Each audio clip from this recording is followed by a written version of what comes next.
Hello guys, અહીંયા વાગ્યા છે લંડનમાં આઈ થિંક 4:30 અને અમે લોકો નીકળ્યા છે વોક કરવા. આજે અમારું શૂટ હતું નહીં એટલે અમે લોકો હું ને મારા નમસ્તે India, good evening, love you India. हम भारत से बहुत ज़्यादा प्यार करते हैं, दुनिया के किसी भी कोने में जाए. बाकी अपनी संजना आपको बताएगी. हम अभी आ रहे हैं, मतलब हिंदी गुजराती मिक्स થઈ જાય. સોરી મતલબ અમે લોકો વોક કરવા નીકળ્યા હતા. હવે વોક કરીને આવ્યા. એકચ્યુઅલી બ્લોગ બનાવવાનું જ ભૂલી ગયા કે અમારે બ્લોગ બનાવવાનું છે. આજે અમારું શૂટ હતું નહીં. આજે અમે લોકો ફ્રી છીએ અને અમે ક્યારના ચાલી રહ્યા હતા અને આપ જોઈ રહ્યા છો અમે પહોંચી પણ ગયા અમારી જગ્યા પર. આજે એક નાનો અમથો બ્લોગ બનાવી લઈએ, થોડું તમારા લોકો સાથે. મેં ઇન્ડિયા છે ને પણ આમ બ્લોગથી ઇન્ડિયા સાથે વાત કરી રહ્યા એવું લાગી રહ્યું છે. તો પૂર્णिमा बताएगी, मतलब वो हिंदी समझती है. प्लीज गाइस कमेंट में लिख देना मेरा नाम पूर्णिमा नहीं है, या तो पूर्वी कहे, पूर्वा कहे, या नूतन वर्ष नूतन कहे. ये मेरे लिए पूर्णिमा है. करना प्लीज, मेरे लिए कमेंट करना प्लीज. इसका नाम मुझे पूर्णिमा अच्छा लगता है इसलिए पूर्णिमा बोलती हूँ.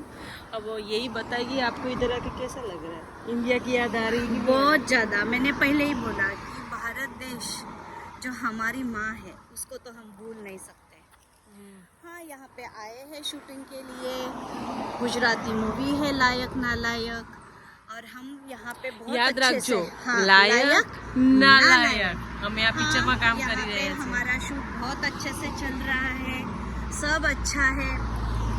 ગાઈસ એક મિનિટ, જો તમે લોકો જે આપણા ઇન્ડિયામાં જે છોકરાઓને ઝૂલા ઝૂલાઈને સાચી મોટો કહો છો ને, અહીંયા આવી રીતે લઈને જાય છે.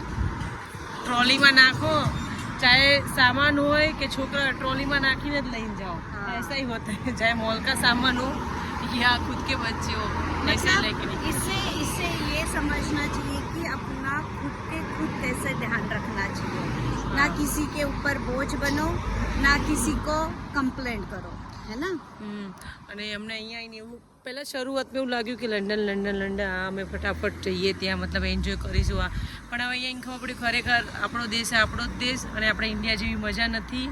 મતલબ તમે અહીંયા લાખ રૂપિયા લઈને બી આવો, 2 લાખ રૂપિયા લઈને આવો ને તો 15 દિવસ ઇનફ છે. 15 દિવસમાં તમને ક્યાંય વપરાય ખબર બી ના પડે. હા, અમારે અહીંયા અહીંયા લગભગ 7 દિવસ થયા. કાલે અમારું અઠવાડિયું પૂરું થશે. ગયા શનિવારે અમે લોકો આવ્યા હતા, પણ અઠવાડિયું થયું છે ને તો અમને એવું થાય છે જાણે અમે લોકો 1-2 महीने से, मतलब हम 1-2 महीने से कैद है. अब बहुत याद आ रहा है अपना देश. मतलब હવે એવું થાય છે જલ્દી અમે અમારા યાદ આ રહી है. હવે એવું થઈ રહ્યું છે કે અમે જલ્દી અમારા ઘરે જઈએ, અમારા પરિવારને મળીએ. એટલે આ ખાલી કહેવાનું બધું શોખ છે ફરવાનું. સારું જ છે, એવું નથી કે નથી સારું. મતલબ 5-6 દિવસ ઇનફ છે. તમે 5-6 દિવસ રહી શકો છો અહીંયા, વધારે નહીં રહી શકતા. ફરવા માટે બહુ મસ્ત બેસ્ટ જગ્યા છે અને જરૂર નથી કે બધું જ મોંઘું છે. ઘણી બધી જગ્યાએ ઘણા મોલમાં છે ને સસ્તું બી છે. અમે લોકો મતલબ કहाँ ગए थे हम कल, वो मतलब અમારા હોટલથી થોડું જ દૂર છે. અમે લોકો ત્યાં મોલમાં ગયા હતા, થોડી ખાસી બધી શોપિંગ કરીને આવ્યા છે. એ પછી નેક્સ્ટ વિડીયોમાં બતાવીશ સરપ્રાઈઝ છે કે અમે ક્યાં લાવ્યા. પણ હા, અમે પૂર્ણિમાને મૂકીને ગયા હતા. પૂછો કેમ, કોમેન્ટમાં જરૂર લખજો કે અમે પૂર્ણિમાને મૂકીને કેમ ગયા હતા. એ સરપ્રાઈઝ છે, નહીં બતાવે. તો ચલો હવે અમે તમને બતાવી દીધું છે બધું જોઈનું વેધર. મતલબ ત્યાં તમારે 9 વાગ્યા હશે, અહીંયા અમારે હજી આટલા વાગ્યા છે. એટલે હવે પછી મળીશું નવા બ્લોગ સાથે. અહીંયા બાય.